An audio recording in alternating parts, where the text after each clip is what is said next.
Hey, good morning, everybody.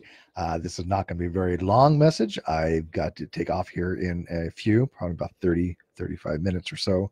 So I just wanted to remind people that today is going to be the death of G Plus communities.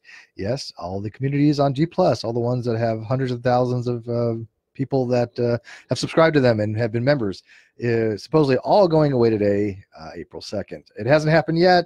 I keep checking. I'm waiting for that final moment, kind of like a star dying, a supernova exploding, leaving nothing but a charred remained black hole of emptiness.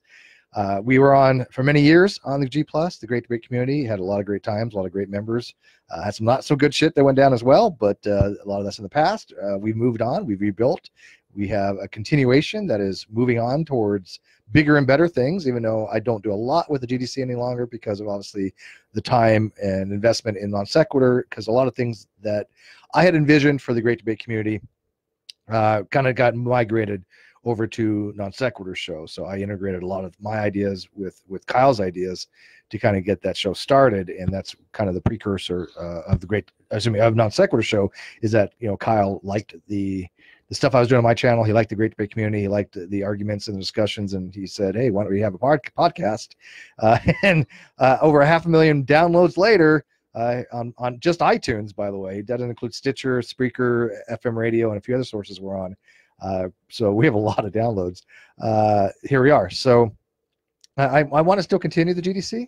It's kind of a movement. It's kind of a mindset, right? It's not just individual people having discussions, but it's the discussions about a topic. It's discussion about philosophy, science, theology, even politics we dabbled in. So it's about those things, and it's about having an elevated discourse. And this is what I think made the GDC popular on G Plus, is that we had not just a plethora of experts. I mean, how many PhDs and experts have been members? But it was more that you can actually have dialogue, right? And if you didn't know something, people were willing to help. And if you didn't understand a concept, people would sit there for hours until you actually got it, if you're hopefully capable of understanding some of these concepts. Not everybody is, and those are unfortunate circumstances when somebody just cannot understand something and they just choose not to, or want to be willfully deceptive. Sometimes I've seen it as well. It happens, right? But for the most part, you know, people in the GDC were more than accommodating to try to educate people on many types of arguments. You know, I'm going to miss that on the G Plus because I like the layout, but I still think we're going to have that on Facebook. It's just more groups on Facebook, right? I'm on many groups on Facebook, but the Great Debate community on Facebook, it'll build up eventually. It's not that big, obviously, now. It only has like 350 members compared to what thousands that we had. But it's the core group, right? And I think that's what's significant. The core group is the ones that actually have been with the GDC from the very beginning, and the people that like to talk about these topics. And so that's going to live on. And even if it doesn't, there's always going to be a place for the Great Debate community where people just want to talk about things, whether it be actually in the Great Debate community on Facebook, or it's on my channel, or on Non Sequitur show, or on other channels that are significantly involved with the Great Debate community. So follow us over there. Go check it out. I put the link in the video description here. I have moved it to closed. Hannah had asked me to close it. I had reasons why I thought it'd be better public. I've kind of thought about it, and I've kind of reconsidered. I was going to take a vote on it, but hey, it's my group, so vote. I don't have to take a vote if I don't want to. Yes, you know, King Steve. But no, I mean, I usually try to vote on things. I want to get a general idea of what people want, but I think it is beneficial to have it as a closed group. I think it'll minimize the amount of trolls that we get. See, the big concern I have is I want to keep the level of discourse above a medium level. I want to keep it, you know, of interest, right? I'm not going to have people coming in and do an argument by meme and just posting hitting runs. And I think if you have a public group, that'll happen more often. So I think by closing it and having people approved, and not people not being able to actually involve themselves in the discussion or even see the discussions unless they actually join, will be beneficial in the long run. So let me know what you think about that. Let me see who we got here. Huey. I asked the question, why do people who owe everything they have, including computers, have such a hatred for science? I don't know, man. I asked myself that question quite frequently when people tend to talk about science and then don't recognize that science got to where we are today as far as technology. And everything we understand about the universe is predicated upon scientific knowledge and scientific literacy. So when you have somebody who thinks that this earth here is flat, they're demonstrating not just incompetence, but they're demonstrating that the competence of hundreds and hundreds of thousands of actual experts that have dedicated their lives to understanding concepts like cosmology and astrophysics and mathematics. So yeah, I don't get it either. I talk to some young earth creationists every so often that just refuse to actually acknowledge basic scientific literacy. Like Pastor Williams, you know, he's a nice guy, but doesn't know shit for Shinola when it comes to the sciences. And he actually runs arguments that are 4 or 5 years old that have long since been debunked. He started running the Ringwoodite argument for the fountains of the deep the other day. And I'm trying to explain to him, dude, this is not molecular water that we're talking about that is 400 to 500 miles below the surface of the earth. This is hydroxide. This is a type of hydroxyl. So this is a separated water. This is basically ion, which is negative OH. It's not going to be H2O. And so he doesn't understand that. And by the way, even if it was correct, think how much enthalpy would be involved in water to come from 400 miles beneath the earth to spew and create this great flood. Yeah, it would literally liquefy the mantle, assuming at least the crust of the earth. It would be so much energy. So yeah, young earth creationism has long been debunked. We know that. Flat earth has long been debunked. We talk about it every so often because people still bring it up, but what are you going to do, right? I mean, they want to deny science because they have their agenda. They have their ideology. And anybody who ever places their ideology or their agenda ahead of the scientific facts or logic, it tells you that they are not really open-minded. In virtue epistemology, there's a virtue called open-mindedness, which is basically the ability to change your mind given enough evidence. Are you able to reevaluate your positions? And I think most of us are able to do that. I know that it's definitely a virtue in the great debate community. And that doesn't mean that you have to like reevaluate everything every so often. I mean, our basic core beliefs, yeah, they're fun to challenge, right? Just see if you can poke holes in them. But once we have a core belief, I don't think they're really modifiable that much. And I don't think they're revisible as far as the properly basic beliefs, right? If you're a foundationalist like myself, I don't think that you can go back and revisit your properly basic beliefs, which you take as axiomatic assumptions or as faith-based commitments. That's not how foundationalism works. You could in a coherent model, right? If you have coherence, what would be coherentist? Which, by the way, I think is a good model. It's just I find foundationalism to be easier. Whether it's defensible as much as coherentism is, I don't know. But it is a legit epistemological position for the theory of justification. So let's see what we got here. Geoff, never listened to the non-sex show. What? Wow, really? I don't know how to handle that. That might crush me here. Oh, new listener. Oh, I'm sorry, I misread that. He's a new listener, not never listened. Okay, kind of got upset there. This whole flat Earth debate thing is this mesmerizing dumpster fire I've never thought I would see in my lifetime. Yeah, and it gets worse. Now, granted, this weekend Kyle was out of town. He was marrying GE and KC. Congrats to them. And so he was out of town. I'm off on the weekends usually. I usually do a show on Saturday night, and I'll do a call-in on Sunday on my own channel. But they had Sean Ufford and Fight the Flat Earth, and I watched a part of it, and they were talking to, what's his name, Tahini, and it was just like every other scripted flat earther that I've ran across. There's just nothing new under the sun, and that's unfortunate because I would like a flat earther to come and say, look, I've got a model that works, and it base it something like on Solarium and only do it on a flat earth model, and say, look, here's a flat earth model, and I can make a prediction of when the next solar transit is going to occur with with Mercury, or even with an ISS, I can predict, even though some of them don't believe the ISS is up there. Or they can say, I can predict the next solar eclipse, lunar eclipse. None of this happens with a flat Earth model. Why? Because it clearly cannot work on a flat Earth model. It just doesn't have the ontology to make it happen in the universe, where you have this flat disk floating around in the universe, and you have the sun somehow circling around it this way rather than us going around in an orbit. Yeah, it just is bizarre. But that'll continue on. And by the way, even in the flat Earth, even in the Great Debate community, I don't mind if people talk about flat Earth. I don't even mind if a flat earther comes in and tries to run their script. As long as it's not a hit and run, as long as it's not a meme, and they actually have a real argument. And I mean that almost tongue in cheek, because it's to say that a flat earther has a real argument is kind of a non sequitur.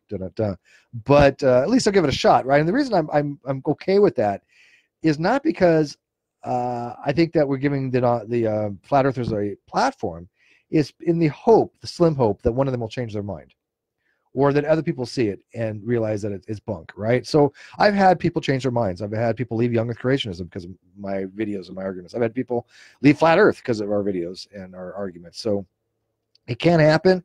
It's few and far between, obviously, but I don't mind if a flat earther comes in and tries to run, an argument and then goes, well, damn, maybe that doesn't work. Because that's the whole goal. Because I get messages, hundreds of messages a month, and most of them are along the lines of, hey, I never thought about these things before. Thank you for introducing me to these concepts. Or I decided to go back to school and learn about these things because I didn't realize there was so much involved in some of these concepts. Or just thank you for the entertainment, making fun of flat earthers, which I'm okay with, by the way. I get some complaints about that. I'm a big believer in mockery for certain things, because I know that most people don't want to be stupid. And so when you're promoting something that is stupid and you're mocked for it, it may, on the off chance, make you a little hesitant and make you a little resistant to promoting those kind of ideas and go, maybe I should reevaluate my positions here. And the ones that don't, I honestly think are mostly pose. I think they're doing it for the money, the fame, the notoriety. They don't care one way or another. Logan Paul would be a perfect example. I said from the beginning he didn't believe any of this nonsense. I think Mark Sargent, Patricia Steer, Jeranism, all the ones that are on the movie Beyond the Curve that Netflix put out, I think they're all kind of poish, because they do it for the I mean, look at it. I mean, Jeranism makes $1,500 a month putting out flat Earth videos. I mean, for God's sake. I mean, he knows it's bullshit. I mean, I had to explain to him for 20 minutes what pi is, for God's sake. He doesn't care. He does it because he knows people will buy into it. I'm hoping Netflix does a sequel. I'm hoping they actually do a show, next one, on the actual debunkers. I don't know if it'd be interesting or not, but how people debunk flat Earth. And I think obviously Red's Rhetoric would be fantastic for that. Fight the Flat Earth, Simon Dan, who else we got? Allegedly, no, I'm not allegedly Dave. He is a flat earther. Although he'd be interesting to have a show about one of these days. Now, who is the other one? Greater Sapien. He's really good. But I think that it's unfortunate that the flat earthers get the fame, right? They get on Netflix and they get their own movie called Beyond the Curve, and yet the people that actually do the hard work by debunking them and showing people that they're wrong, nobody knows who the hell they are, right? We're just wheels in a cog that nobody pays much attention to. Whatever. I do it because it's fun. I do it because it's enjoyable, and I think that people do get something out of it. Although I'm not one of the big debunkers as far as flat Earth. I do more of the moderations of it. I do more of the hangouts. I mean, one of the biggest events that we had was way back when I had on my channel Nathan Oakley, I had Sleeping Warrior, and a bunch of other people come on, and we had like a summit. And that's still one of those talked about hangouts of all time. And I think because of that particular hangout, then we started doing the debates on flat Earth, and of course we have Flat Earth Night Fights now on Not Sequitur Show. So there's a progression for all these things, but I don't really want to be involved in all of them because, one, they're just tiresome. I don't hear anything new, and I just don't want to do that many shows, to be honest with you. But I'm glad people get entertained by them. That's for damn sure. And they are entertaining. When you watch a flat earther get their shit pushed in, it's fun. I'm not going to lie. But how many times can you explain somebody the same stupidity that they keep running every time they make a video? Oh, look, water doesn't curve. Oh, bendy water. What the theory of dropity, right? People don't know what we're talking about. Flat earthers don't have the law of gravity. What they have is the law of dropity, and the law of levity. And of course, it sounds like it's foolish because it really is a law of levity. But they try to make up stuff because they don't understand the actual physics, or they don't care to, or they're just being, like I said, a Poe. Any of this, it doesn't matter whether they are poor or they actually leave it to me. They're doing damage, and I think they're horrible human beings, bar none, because they're willfully disseminating misinformation because they've been corrected, and they've been corrected numerous times, and they've been corrected in real time with real math, with real physics, even Google Earth. And of course, Jeranism was corrected in real time and shown he was wrong by Netflix themselves. Netflix was actually filming them doing this experiment, when their experiment not only demonstrated that the earth was not flat, but demonstrated that the earth was round. And so that was hilarious. That they couldn't just change the video, right? They couldn't go back and edit anything. Netflix had it right there that the experiment they had showed that they were wrong. But Hi, Christian Sardina. I have had friends ask what exactly I indulge in conversations with people with ridiculous positions, but the most satisfying result is having someone change their minds when provided good arguments. I can only affect so many, and when I change one person's mind, 100 stubborn people are worth it. And I agree with you on that. I do the same thing. I think that the hours that we spend talking to people has had an overall, much more overall net positive effect on people than had we not. We just recently saw one of the members of the incel community leave. King Gigacell left. He recognized that it was a toxic community, and he left that. We had Sean G leave the flat Earth community. We had way back when a guy named Jamal Williams leave the flat Earth community. We had let's see here. Nathan Fillmore, he left. There's no Nathan Fillmore. Actually, Wayne Fillmore left Young Earth Creationism after his first debate with me. He recognized that Mac Revolution was an actual legit thing. He started seeing that maybe he was being lied to a little bit by Young Earth Creationists, and a month later, he left it. So I know we have a positive impact because I see the comments. Try to read every comment left on not just my channel, but also on the Non Sequitur Show channel, and that's a lot of comments. I mean, that's thousands of comments a month. But I do at least try to glean through them, and overwhelmingly, they're positive. But the ones that get personal, the ones that people send me messages direct, which is my favorite, when I see in my messages somebody sends me something along the lines of, I watched the video last night, or I watched the show that you did last night, and they give me all their reasons why they thought the show was good and entertaining, and how it moved them or how they were influenced by it. That's just, nothing's better than that feeling. So if you change one person's mind, it's amazing. It's amazing that you have that kind of influence on people. And it is through good argumentation, right? My arguments, I think, are pretty sound. Now, I know I get a lot of flack from some of the more prevalent YouTubers, especially in the atheist community, because they have name recognition much more than I've got. But when it comes to an argument, I think an argument stands or falls on its own merit, not by the genetic source where it comes from, not by who utters the argument. And I think my arguments are backed by a couple thousand years of literature.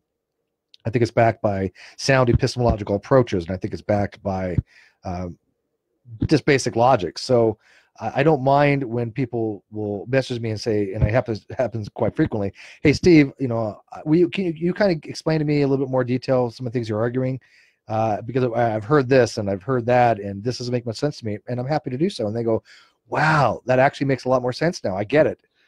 What's better than that, right? I mean, what's better than somebody saying, I finally understand this, and what you're saying, yes, it makes sense to me. And then the next follow-up question is the most difficult. So why isn't the other people arguing this? Why aren't the people that have the bigger channels? Why don't they recognize your arguments? Good question. I think the reason is they have nothing to gain by acknowledging them. A lot of them have built up reputations by having poor arguments from the get-go, and when they're confronted with better arguments, they have to make a decision. Do I accept a better argument and negate 10 years or whatever of YouTube history, or do I just not try to even address the problem? And I think that the latter is much more common. People don't want to address the fact that not everybody's going to go along with their narrative when they put out an argument that people, when they go research it, find out not quite correct. Now, I understand there's agenda driven for these things, right? I do understand. I've talked to Pam Whistle, and she is the editor-in-chief of American Atheist, and she has told me straight out, hey, Steve, tell people American Atheism is not a philosophical citational source. It is a political source. It is a political group. We want to normalize atheism, the term atheism, and we want to get as many members as possible. I understand that, right? That is consequentialism at its finest, but it's also, to me, slightly Machiavellian, which is the ends justify the means kind of approach. I don't think it behooves somebody in the long run to put out either misinformation or lie of omission in order to have political ground. I see that too often in actual politics, right? And so when I see a group like American Atheist or David Silverman do that, even though he's no longer with them, I really have to take pause and think, is this any more or less ideological than an actual group on creationism or promoting some kind of theistic agenda? If you're going to put an ideology ahead of facts and evidence, then what grounding do you have? Where is your ethical considerations at that point, right? How are you any different than any other group that just wants to promote an agenda? And worse, it's hypocrisy when you say things like, evidence is king, or we pride ourselves on evidence and reason, and we're the most rational, and yet they're not. They're absolutely not sometimes, because they deny things that are rational. They deny things that are logical. And I don't think that you can properly take the epistemic high ground when you deny a lot of that stuff. But anyways, let's get some more questions in here. Joaquin, hey, Steve, I've been thinking about new argument against Christianity, and can I run an argument by you and see what you think of it? Sure. But bear in mind, I have no agenda when it comes to Christianity or theism or atheism or agnosticism or anything. I don't promote any particular position. Common misunderstanding is out there, is that they think that I have an agenda to promote a particular view. I do not. I have nothing against Christianity whatsoever. I know a lot of great Christians that I have the utmost respect for. I agree with them on some things. I disagree with them on other things, right? I'm a historicist. I'm not a mythicist. I don't agree with Richard Carrier on mythicism.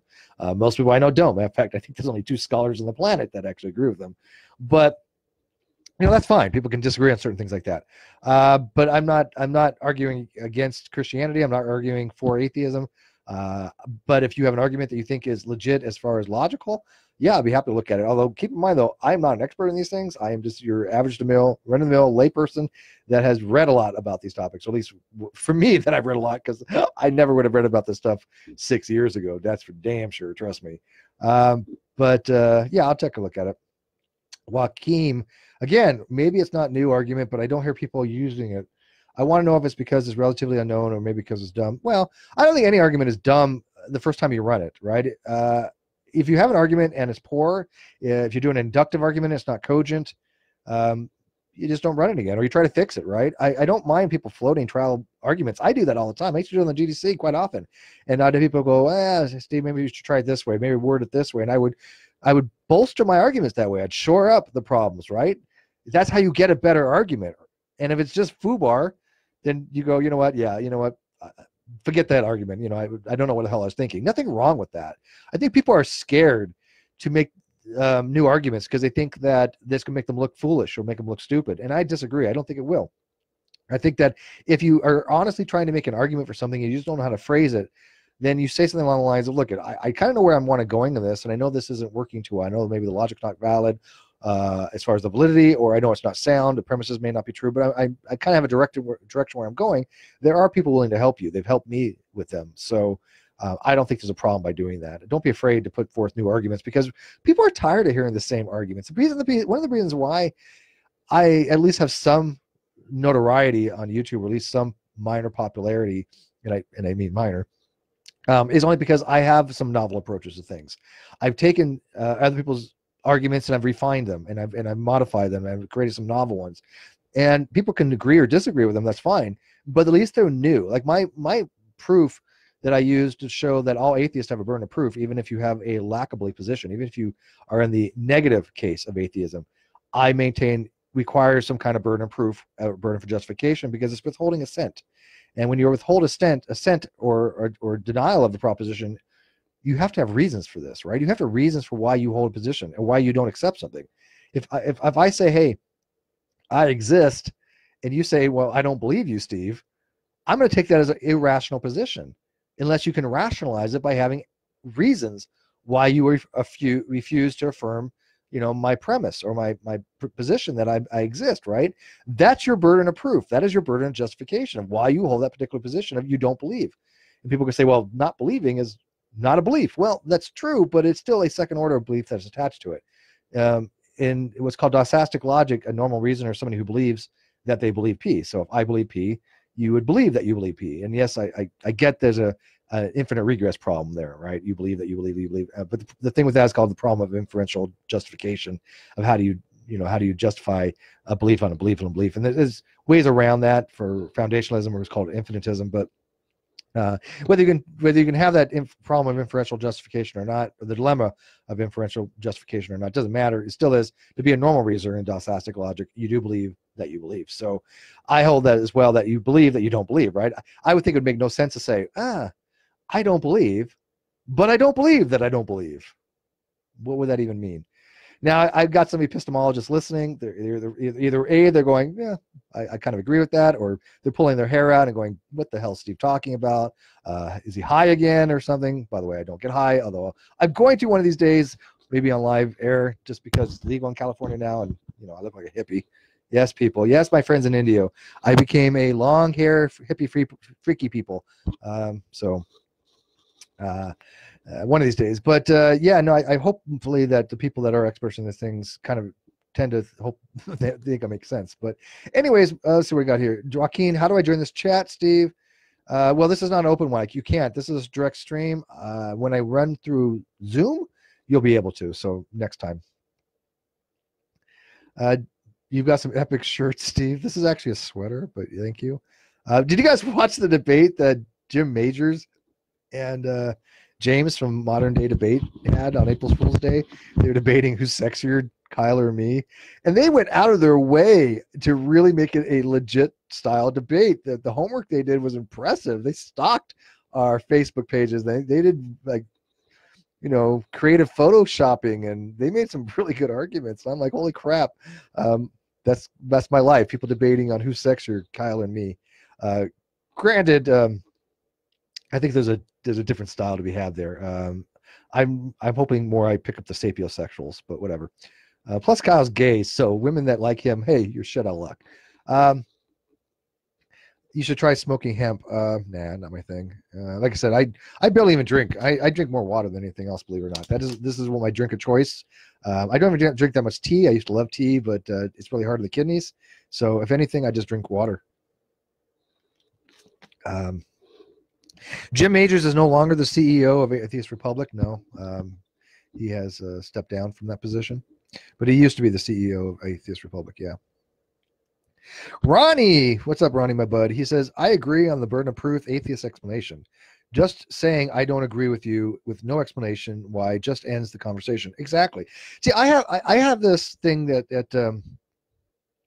I call a dialectic duty. And again, any epistemologists out there that are listening or listening later on, feel free to message me and call me an idiot. It's fine. But a dialectic duty, I think, is something along the lines of if I have a discourse with somebody and I'm engaging in conversation where it's an actual conversation, right?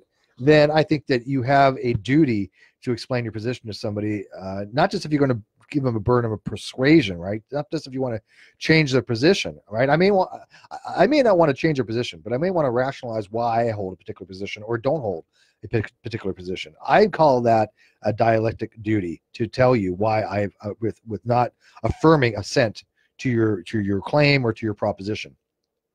That just seems to me like a maxiom that should exist, and there isn't. I know a lot of maxioms out there: maximum of quantity, maximum of quality, principle of charity, but I don't see any maxiom that says, hey, to be rational, I should give you a reason why I don't hold a particular position or accept your position, and that is a burden of proof. That is a burden of justification. I don't see any distinction between any of them, and people want to argue that I'm wrong. That's fine, but they didn't give me some reasons. I see no distinction in epistemology between burden of proof, burden of justification, and burden of evidence. And I've asked, Alex on that, Alex Malpass, is there a difference between these things? He sees none. Ozzy sees none. I see none. Stephen Hoyt sees none, I don't think. So who sees a difference? And if there is, what is the difference? Now, if you want to argue in the legal sense, there might be some difference between burden of proof evidentially versus epistemically. Okay, I can get that, right? I can understand the onus probandi in the legal sense, but that's neither here nor there because one, onus probandi meant something completely different years ago. The original thing for burden of proof is not even what it means now, so it has changed a little bit. It was an onus that you had to provide proof of your position, but nowadays it's basically broken down into what's called the burden of production and the burden of persuasion. The burden of production is, do you have enough evidence to bring something to trial? And the burden of persuasion, do you have enough evidence to convince the jury or the judge? In epistemology, though, the burden of justification is just what makes something you believe rational. Same thing with burden of proof, same thing with burden of evidence. They mean the same thing epistemologically speaking. I don't see any difference. If you know of a difference, message me. But why I hold a particular position or why I withhold a particular position, why I'm not giving you affirmation or assent, or why I'm not denying the proposition, saying it's not true, or disbelieving would be the epistemic state, then I need to give you a reason. I think that I have a dialectic duty for that. So,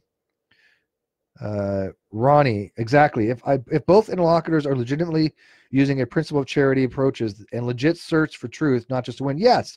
And that's a good point. They're related, obviously. The principle of charity, I think, extends to numerous things. One of which is you always try to steelman people, and you always try to give the best possible light for their argument, right? It also is things along the lines of typos.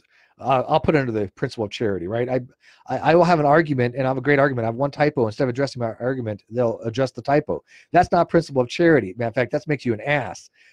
We all have typos. We all do a lot on our computers and our laptops. We type fast. We make mistakes. None of us are really inept when it comes to basic grammar and spelling. I am a bad speller, but the rest of people are not that bad as I am in spelling. But when you point out an error, and it's just a typographical error or grammatical error or spelling error, and unless you're, I mean, sorry, you know what? Even if you're a PhD in English, even they won't do it. I happen to know some, Dr. Walker, Graham Walker. He's a PhD in English. He won't even do that kind of stuff, right? Because he knows it makes him look like an ass, and he's not an ass. So, yeah, principle of charity will definitely extend to things like pointing out typos. Don't do that. It's really annoying. Jim, buddy, why is nihilism such a dirty word? Existential nihilism doesn't necessarily have to be depressing. Why does it get such a bad rap? Well, I mean, the thing with existential nihilism is that people want to find some kind of at least intrinsic purpose to life, some kind of axiology or value. And the way I look at it is this: there used to be something called, and I don't know if it still exists any longer, but there used to be something called essentialism. And essentialism was basically the essential things that something had to have in order to be part of that set. And the existentialists came along and said, yeah, I don't think there is some things that are essential. I think that we kind of make our own value. I think we kind of make our own reasons for things. And I think the existential nihilist looks at it and says, there's just no meaning to anything. And they might have a point. I give myself some intrinsic value, right? That's the study of axiology, the study of value. And I think that my life does have value. I think that being beneficial in society has value. I think raising kids well has value. And I think we can place value on some things, and maybe not always intrinsically. They are extrinsic value. But I'm not an existential nihilist. Even if things like when you die, even if there's nothing else there in the universe in 10 to the 10 to the 10 to the 100 to the 1,000th trillion years from now, when there's just basically nothing but heat death or big rip or whatever, it doesn't really matter. I mean, I'm not a big fan of existential nihilism. I don't think it really gets you anywhere just to say that there's no meaning to anything. It doesn't, not depressing if that's the way it is, and there's nothing more than we are just actors that go up on a stage and give our lines and are heard from no more. So be it, right? I mean, that's just the way it is. You got to accept the reality, and if that's the case, I accept it. If it's not, then I like to know more. But I think philosophy is a way to have trial float balloons and see, well, what if it's if there's more? What if there isn't more? But I'm not really a nihilist about anything, except I do tend to moral nihilism in some cases. I don't hold to it that much, but I think that moral nihilism is interesting. I think that it's error theory. But I haven't solidified my moral positions yet. I waver between a cognitivist or a moral realist and a moral error theorist, and they're not compatible in that regard. So let's see here. Ronnie, did anyone notice Matt Dillahunty say F Muhammad on the Eighth Experience? No, I don't really watch the XP that much, to be honest with you. I used to. I don't really that much anymore because one, I know they're getting very heavy-handed in their modding, and they're getting more filtered in their, I don't know. How many times can you hear the same things? I've listened for 10 years, so. Daz, yet there's no purpose to the universe, but my consciousness gives my subjective purpose. That's fine. I mean, we all have our subjective experiences. We all have our individual experiences, and that gives your life meaning. Great. I have nothing bad to say about that. I have meaning by the fact that I have, my daughter that gives me meaning. So, and friends give me meaning. I don't think there has to be this belief that there has to be more to have meaning. Now, if there's more, that's great. But it's not a sufficient condition for it. I wouldn't even put it as a necessary condition. It's just an extraneous condition. There can be more, but not necessarily so. TJ Buddy from the Atheist Edge. Aren't you supposed to be at work, TJ? Why are you listening to this at work? I'm not gonna rant on you and tell your boss, but you're supposed to be working, man. Steve, he says, Steve, do you think speciesism is necessary for a coherent moral framework? To a degree, look at we are a species of animals. There's just no question about that. I mean, we are Homo sapiens sapien. We are an animal. Does that mean that we are brute animals? No. Does that mean that we don't have morals? No. Morality is because we are intelligent creatures. Morality exists because we are agents of moral consideration. We value a society that has a moral framework to them. And we couldn't function as a society if there wasn't some kind of moral framework. So this morals that we have, many of it comes from evolutionary processes. Many of it comes from social evolutionary processes, but they do exist. Even if you, I tried reading Scalion's What We Owe to Each Other book on what's called moral contractualism. Very difficult read. I'm not going to finish it. But there's this belief that we have duties and responsibilities to other people in a society and contracts with them in order to be a functional group. And yes, we are species. We are a group. We are a clade. So let's see here.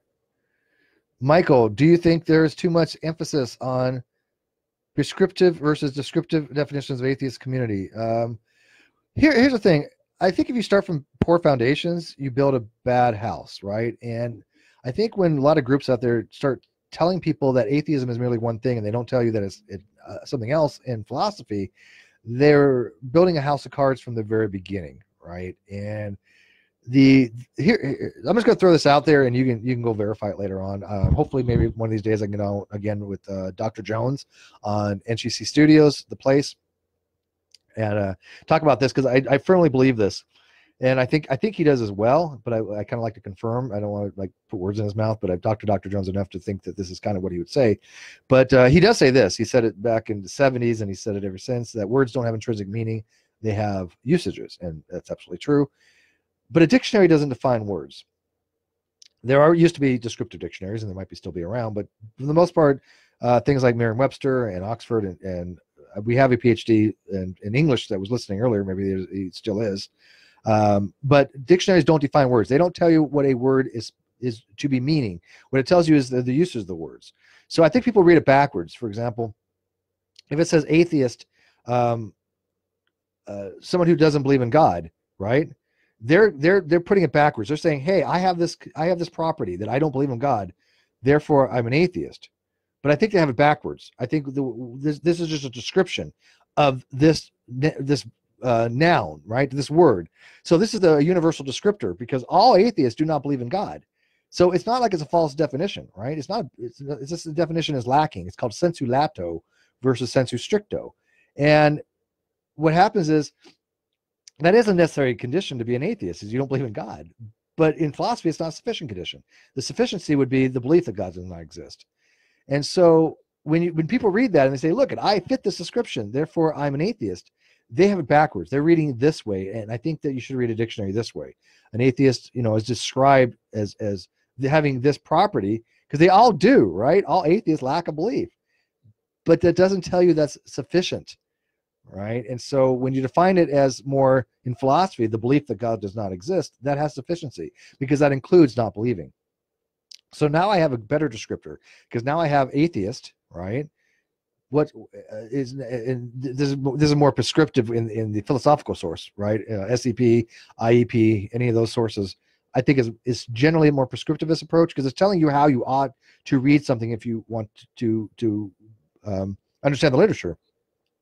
Then that would be the necessary and sufficient condition of believing God does not exist. So that's the distinctions to be had there. But I think a lot of atheists mess that up. I think a lot of them read it as, oh, I have this description, therefore I am this. You can do that. But anybody that lacks a belief doesn't necessarily mean they are atheists. When somebody argues from a dictionary, it's called argumentium ad dictionarium. It is a fallacy. And one of the things for that fallacy is that you do exactly what I just did. You argue from a dictionary that you have these properties, you have these essential properties or necessary properties, therefore you must be this. And that's not how it works at all. I do not believe in God, but I'm not an atheist. So when people argue that you must be one of the others, I'm sorry, they're just not understanding the difference between a dichotomy and contradictories. Atheism and theism are not a dichotomy. They are a dichotomy in certain groups like Atheist Experience and American Atheists, but that's in their own little groups, right? That's in their microcosm. But in the big picture, when it comes to philosophy and epistemology, they are not dichotomous. Dr. Graham Oppy, 2017, in his book Atheism and Agnosticism, points out very clearly that they are what's called contradictories. And contradictories are basically one is true, the other is false. They both can't be true, but they both can't be false. There you go. So that's the difference between contradictories and an actual dichotomy. And think about this. I mean, this is whether the logic is such that you can't argue the logic is wrong, right? Because it's logic, and if you're in the classical logic, and so you have to look at it from an open-minded point of view. And think about this: when somebody says that atheism and theism are dichotomous, what are they really saying? The dichotomy would be A or not A, right? And with the law of excluded middle or the principle of bivalence, then if you instantiate that with theist, what do you get? Theist or not theist, right? Now, all they're doing is playing a game of semantics, and they're saying we're taking the word not theist or the words not theist, and we're going to call that atheist. Okay, that's a semantic argument at that point. You can call it anything you want. You can say, I'm taking not theist, I'm going to call that a skeptic. I can take not theist, and I'm going to call that a nihilist. I'm going to call not theist, and I'm going to call that ergle-burgle. Whatever. That's just semantics. But the logic is the logic, right? Theist or not theist. Now, what they're doing is they're creating a disjunction. And disjunction would be like P or Q, right? Not P, therefore Q. And so now you have atheism or theism. Well, if you're not theist, you're an atheist. Well, but that's like saying you can have fish for dinner or chicken for dinner, not chicken, therefore fish. But ontologically, there's other positions out there, right, that you can eat. You can eat something other than chicken or fish. It's a false dichotomy they're creating there in that regard. Now, when you create a disjunction, it's not necessarily, you're not creating a dichotomy. A dichotomy would be something along the lines, it cannot be any other way, right? It's one or the other, theist or not theist. You believe that God exists or you do not believe God exists is a dichotomy. But I believe God exists and I believe God does not exist is not a dichotomy. Those are contradictories. So next time you hear an atheist on the Atheist Experience or one of the other places say, hey, look at, those are, you must be one or the other, explain to them, no, that's in your group, yes, but not in philosophy. Stop speaking for the entire academic community. That's just absurd when they do that. Nora, wow, hey, Nora Segura, nice of you to join us. I don't know if she's still watching, but Nora, good to see you. I haven't seen Nora in, I don't know, what, 30 years? So, yeah, I'm not a little kid anymore, Nora. Look at, all grown up. Caleb, this is why I wonder if you give any real credibility to the hypothesis that that a supernatural non-human intelligence created all of everything. If not, do you give credibility to the idea there was no such entity involved? Well, there is the idea exists, right? There's nothing illogical about that. You got to break things down one of two ways, right? When you say something is not possible, are you talking about logically possible, or like biologically possible, or physically possible, or ontologically possible, something along those lines? Because there's a distinction to be made there, right? Like, for example, coming back from the dead, I argued on Non Sequitur show one time, is not a logical impossibility. And I got shit on for that, and I couldn't believe it. I was like, why are you actually arguing that I'm wrong on this? This is like really disturbing to me that you think for some reason I'm wrong on this because you're not understanding possible world semantics. It is not logically impossible to come back from the dead. It is biologically impossible. There's a distinction to be made. Logically impossible means there's a contradiction. And I'm talking about a logical contradiction, right? P or not P together would be a logical contradiction. A squircle, like a square circle, is a logical contradiction. Those cannot exist in any possible world. But something that created the universe, a deity, whatever kind there is, that's not a logical impossibility, right? So whether you call that supernatural or just, well, preternatural or something beyond our understanding, those are just words. I call that supernatural, right? I think that anything that is so beyond our understanding, to the point of we just do not have the brain capacity to even get there to understand a being that can create this universe. I'm going to call that supernatural. You don't have to. If you want to believe in naturalism where everything is natural, that's fine.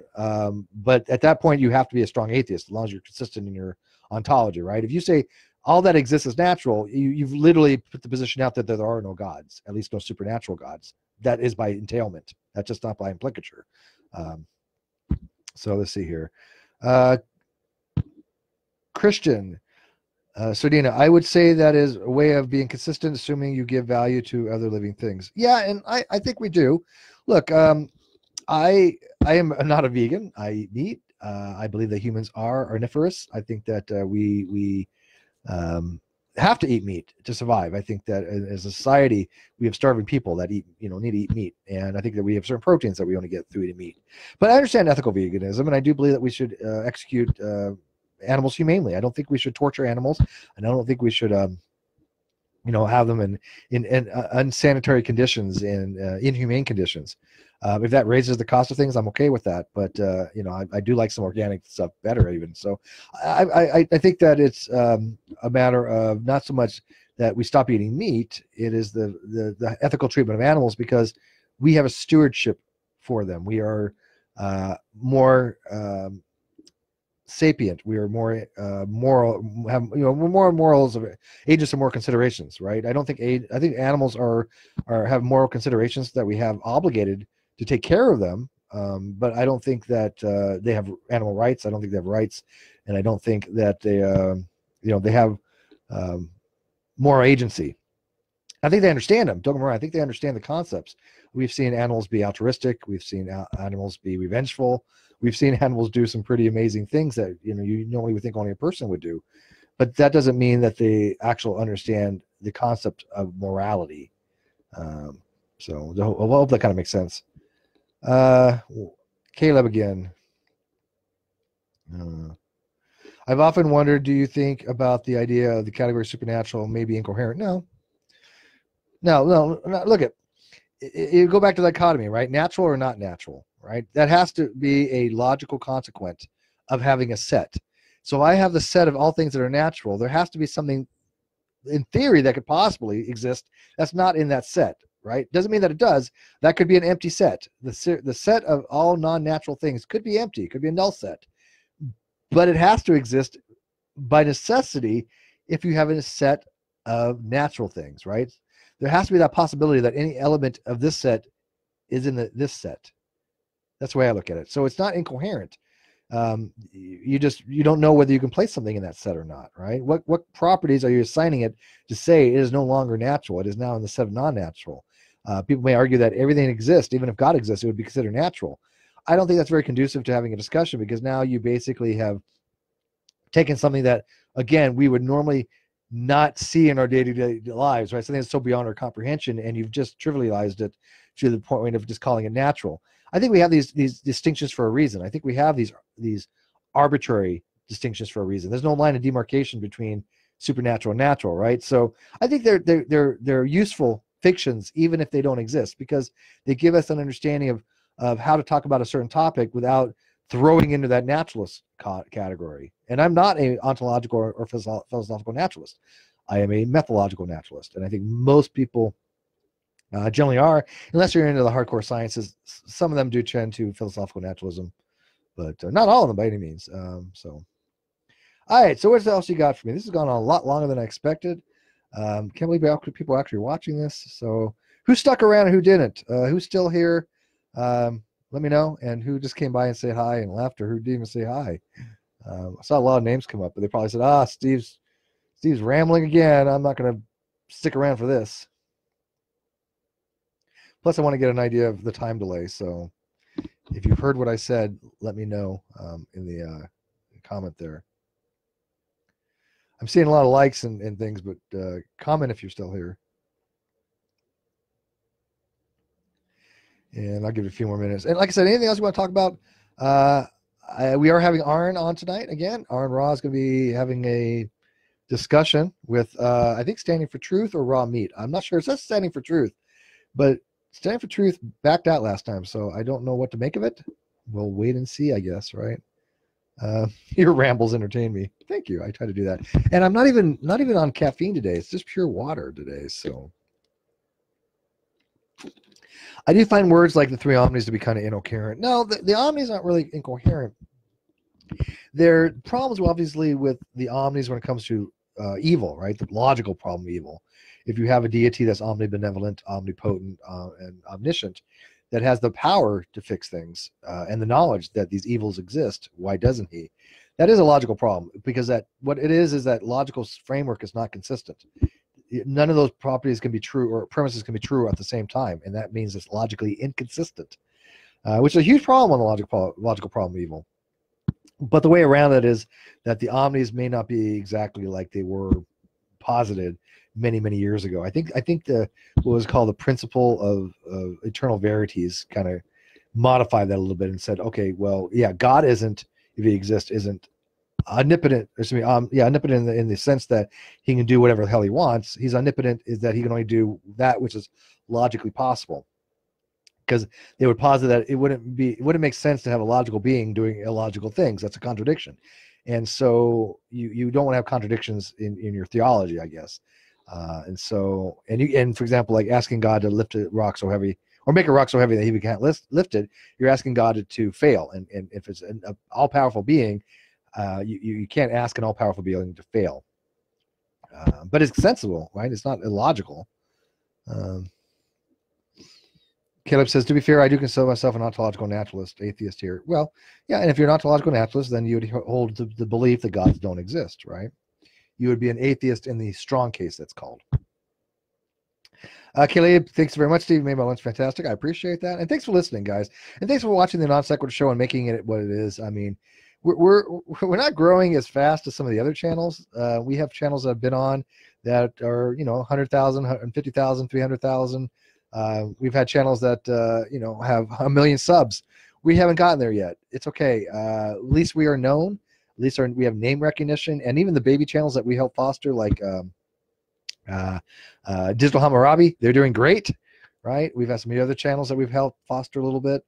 I'm thrilled for that, right? I'm thrilled that we've had Digital Hammurabi get started because of us, and they have now issued a $2,000 scholarship for people that want to get into Syriology. And so we literally help people go back to college and get PhDs. And I mean, it's just so much stuff that's going on. It's hard to believe, right? It's hard to believe what effect we've had on people.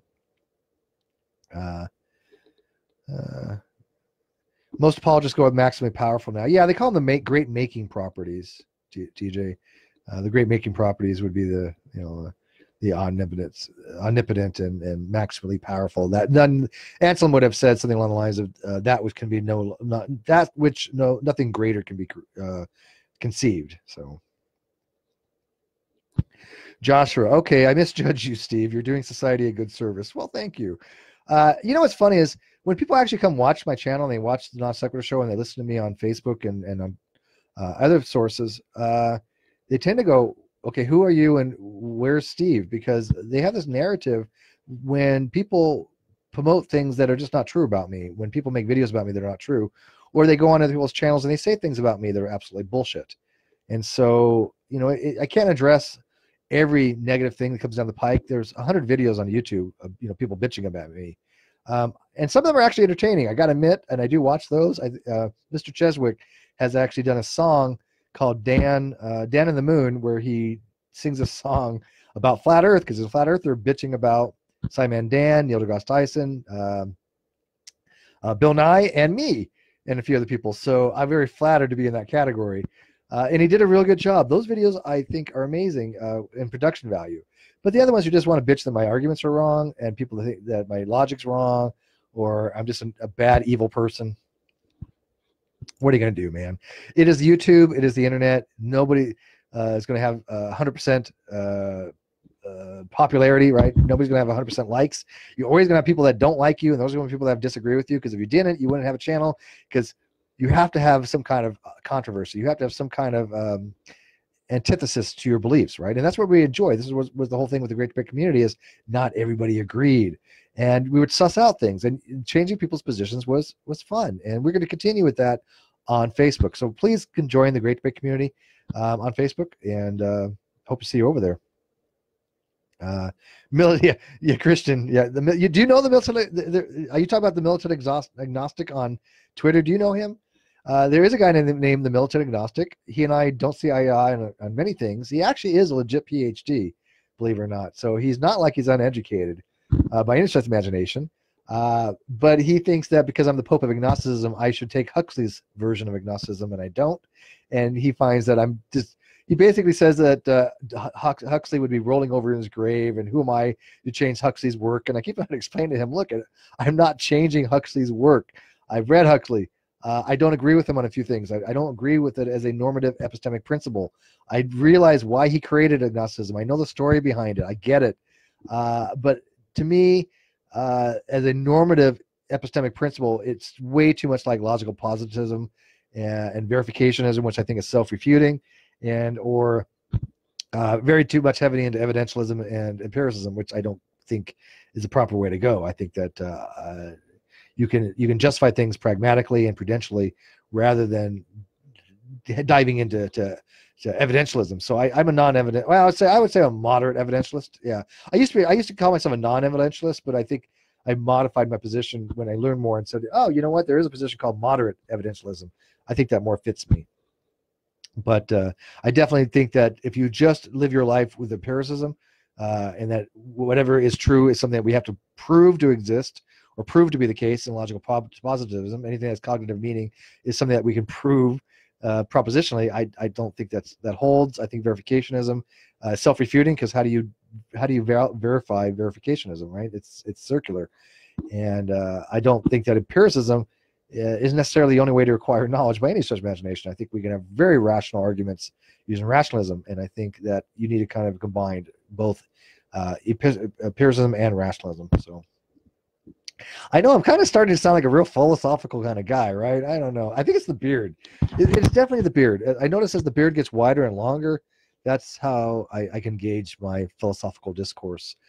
I get more into philosophy. If I shave this off and I shave my hair, I'm just going to go back to being some, run-of-the-mill dude that probably doesn't even know the difference between, dichotomy and contrary. So anyways, I'm not going to be ending this. It's going on an hour. Last questions, let me know. And hopefully some of you guys still stuck around.